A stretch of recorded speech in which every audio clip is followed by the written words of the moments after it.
a los hebreos, nosotros nos iremos dando cuenta que existe una gran doctrina acerca de Dios, gran doctrina acerca de la salvación de Cristo, de la escatología, doctrina de la revelación, de la providencia, de la creación. Es un compendio grande, admirable, de la teología bíblica, el cual está llena de textos del Antiguo Testamento. El escritor se basó grandemente en el Antiguo Testamento, porque el grupo a quien lo dedicaba, a quien lo enviaba, conocían de todo esto. Del escritor, del autor de este libro, se les ha achacado a muchos personajes. Y algunos comentaristas estudiosos de la Biblia, que tienen estudios muy serios, entre ellos nuestro pastor, piensan que es un libro que está escrito por Pablo, en hebreo, y que Lucas lo escribió posteriormente, lo tradujo al griego. Pablo, son los pensamientos de Pablo expresados en el lenguaje de Lucas.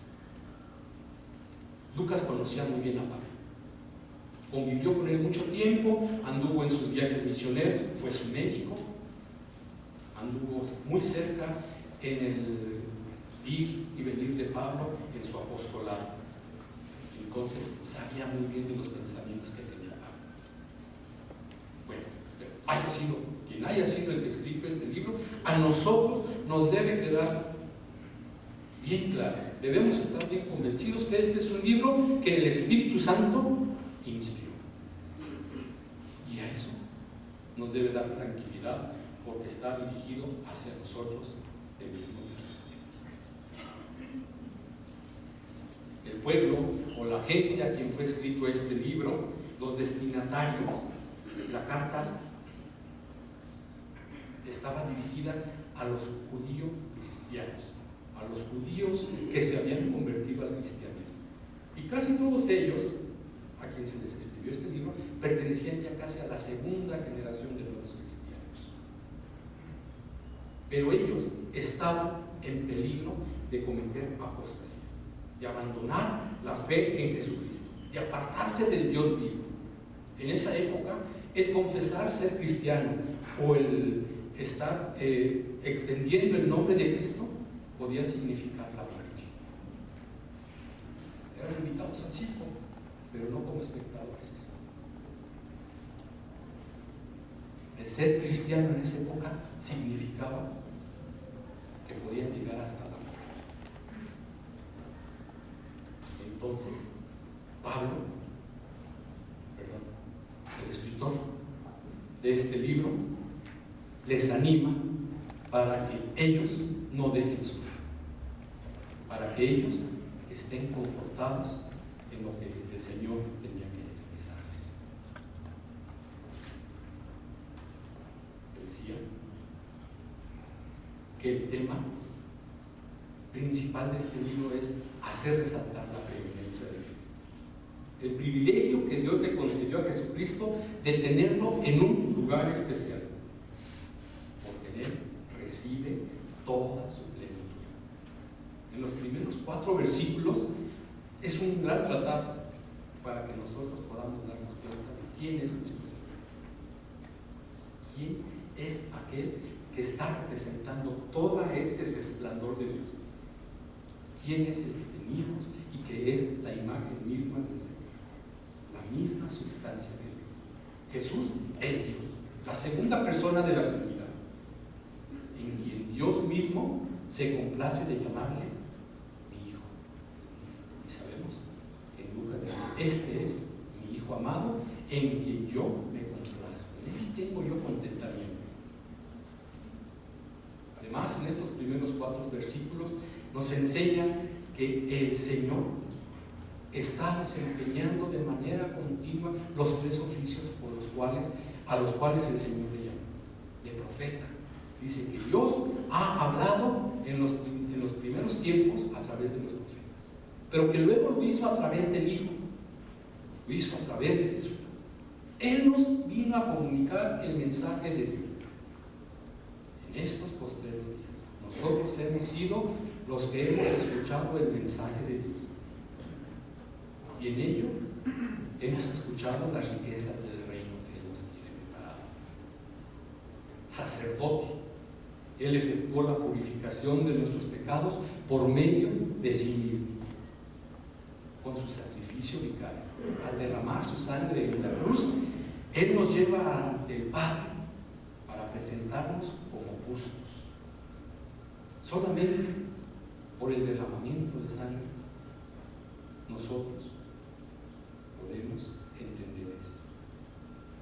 Él nos presenta ante el Padre de una manera justa, porque Él realizó un sacrificio perfecto, único. Ese sacrificio fue una sola vez y no tuvo más que repetirse como lo hacían en el Antiguo Testamento. El sacrificio del Señor fue completo, total, cabal, en beneficio de nosotros. Y también nos lo presenta como rey, porque Él fue constituido heredero de todo. Y una vez que hubo cumplido su misión, subió al cielo y se sentó a la diestra de la majestad. Está sentado a la diestra de Dios, ocupando el lugar de privilegio que solamente a Él le corresponde. Él tiene un lugar de preeminencia. Y no está sentado nada más contemplando. Él está actuando de manera continua para presentarnos como justos delante del Señor. Actúa de manera continua a favor nuestro.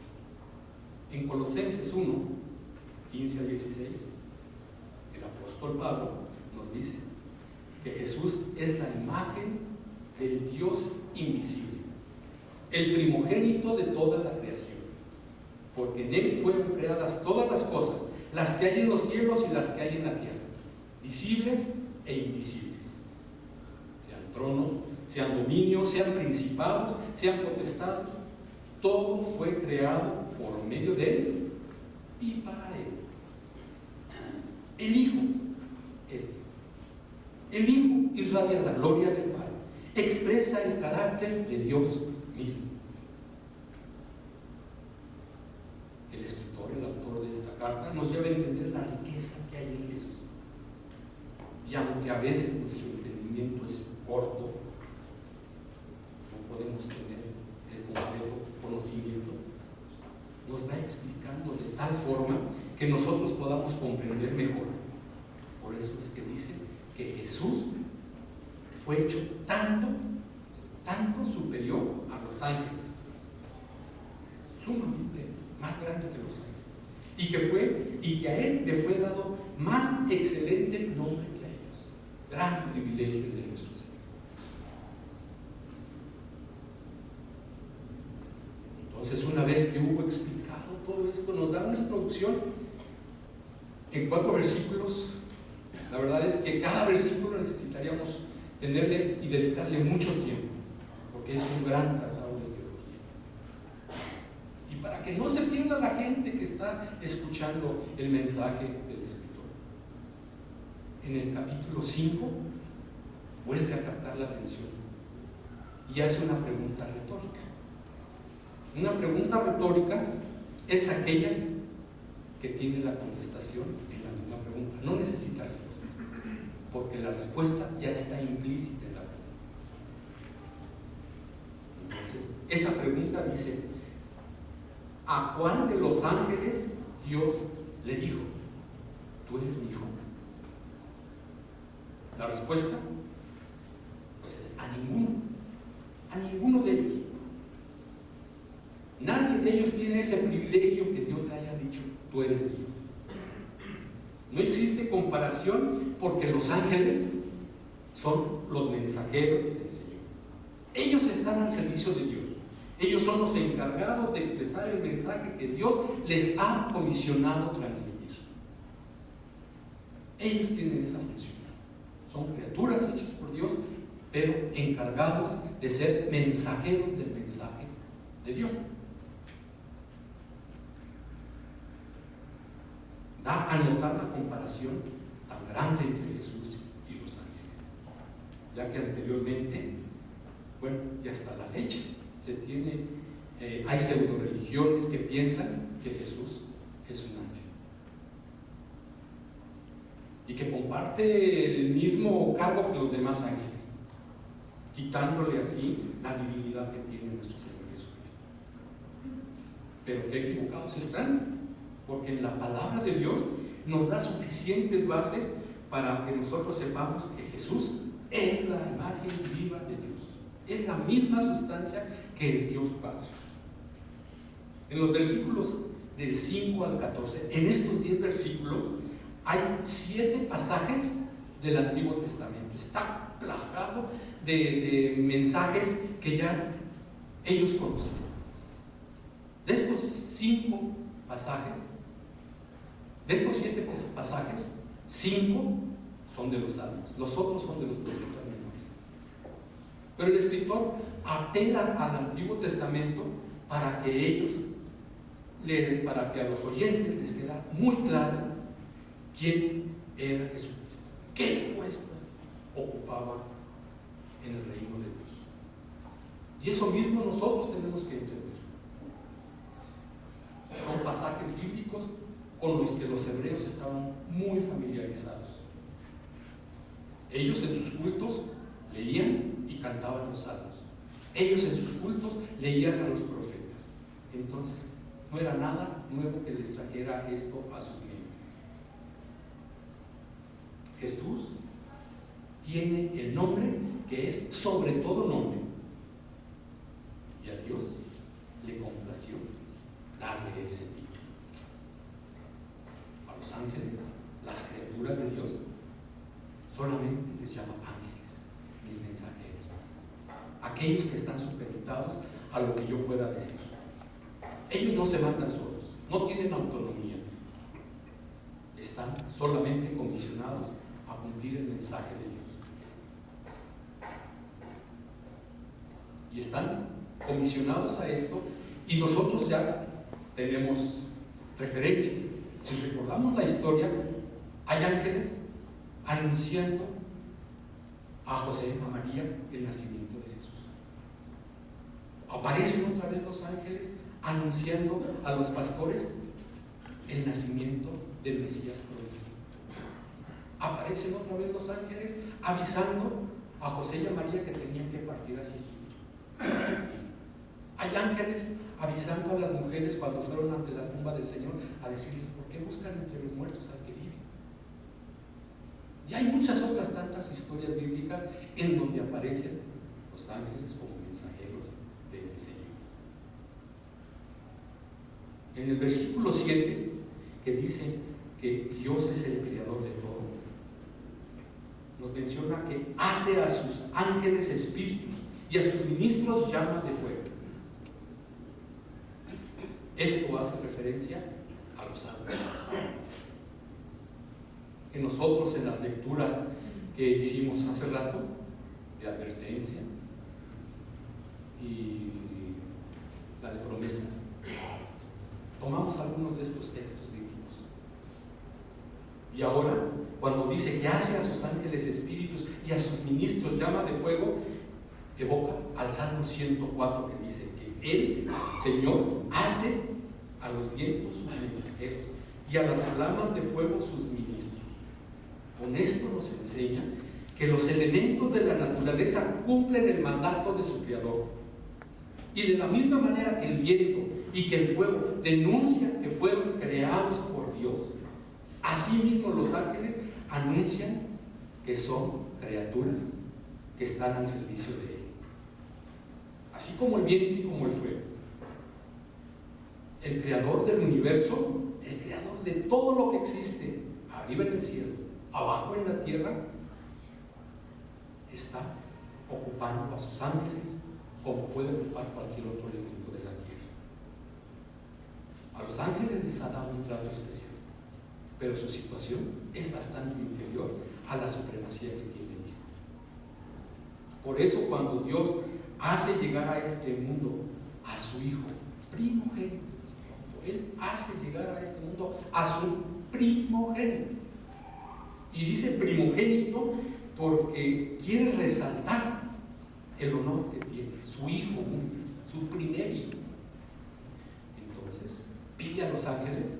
que le adoren, se adoren de todos los ángeles de Dios a mi primogénito.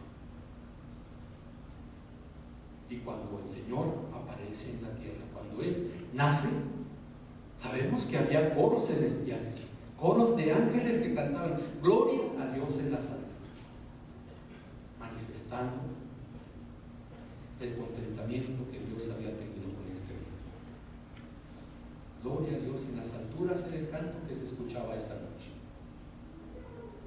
Adórenle a este mi primogénito, a quien ustedes, todos los ángeles, deben dar su adoración.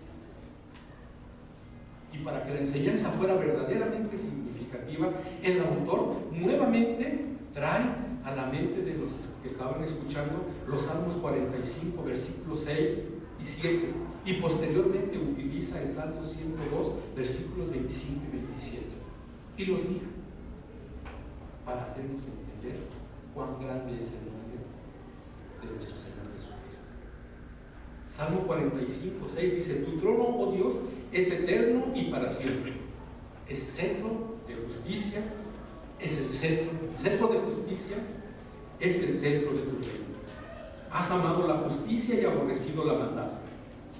Por tanto, te ungió Dios, te ungió el Dios tuyo, con óleo de alegría más que a tus compañeros. Y en Hebreos 1:8 leímos: mas del Hijo dice: tu trono, Dios, por el siglo del siglo, cetro de equidad, es el cetro de tu reino. Has amado la justicia y aborrecido la maldad, por lo cual te ungió Dios, el Dios tuyo, con óleo de alegría más que a tus compañeros.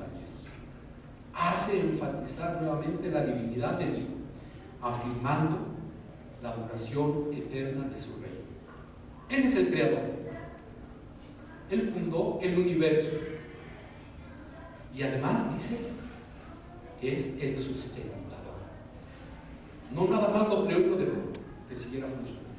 Él lo sustenta, lo está tomando entre sus manos para que esto esté funcionando bien. Él gobierna desde lugares de privilegio a la diestra del Padre, y nos dice que lo hará de manera eterna, con vara de equidad. Esa vara de equidad se refiere al cetro real. Esa vara que tomaban los reyes cuando impartían justicia, o cuando confirmaban algún edicto que ellos pronunciaban. El cetro, la vara, era para decir, afirmar lo que ellos estaban tomando, la resolución que ellos estaban tomando, con el cetro la confirmaban. Y dice la palabra que Él gobernará con un cetro de justicia. El gobierno de Jesús es el que rige con principios de justicia y de rectitud, aborreciendo toda la iniquidad. Y luego el Salmo 102 nos dice: desde el principio tú fundaste la tierra, y los cielos son obra de tus manos. Ellos perecerán, mas tú permanecerás, y todos ellos serán una vestidura, se envejecerán. Con un vestido los mudarás y serán mudados, pero tú eres el mismo, tú no cambias. En Hebreos dice: y tú, Señor, en el principio fundaste la tierra, y los cielos son obra de tus manos. Ellos perecerán, mas tú permaneces, y todos ellos se envejecerán como una vestidura, y como un vestido los envolverás y serán mudados, pero tú eres el mismo, y tus años no acabarán. Jesús, Él es el creador de la tierra. Él la fundó. Él ha existido desde la eternidad y va a existir hasta la eternidad. Y su reino va a seguir siendo inmutable. Y nos da un ejemplo acerca de la ropa. La ropa, por muy fina o por muy buena que pueda ser, tiene una utilidad.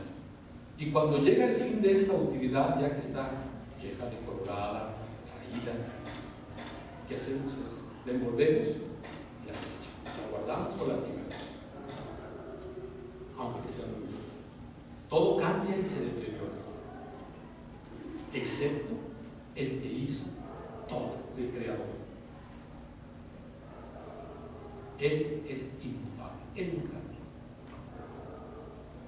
Y nos regresa nuevamente en el versículo 13 para que nuevamente captemos la atención y nos vuelve a hacer la pregunta retórica del versículo 5. O sea, ¿a cuál de los ángeles dijo Dios, siéntate a mi diestra, hasta que ponga a todos los enemigos por estrado de sus pies? La respuesta es a ninguno de ellos. Solamente a Jesús lo llamó a su diestra. Ningún ángel, por ser muy especial que sea, tiene este alto honor que a nuestro Señor Jesucristo se le ha ofrecido. Él tiene ese alto privilegio. Después de que vino a la tierra, Él subió al cielo y está sentado en el sitio que solamente Él merece tener. Nosotros así lo entendemos, lo expresamos, lo confesamos. Y cuando decimos el credo de los apóstoles, lo recitamos de esa manera, ¿no? De que Jesús subió al cielo y está sentado a la diestra de Dios Padre Todopoderoso. Jesús está sentado en el trono real. Y Él, en su calidad de Dios, es quien manda y envía a los ángeles para servir a los creyentes.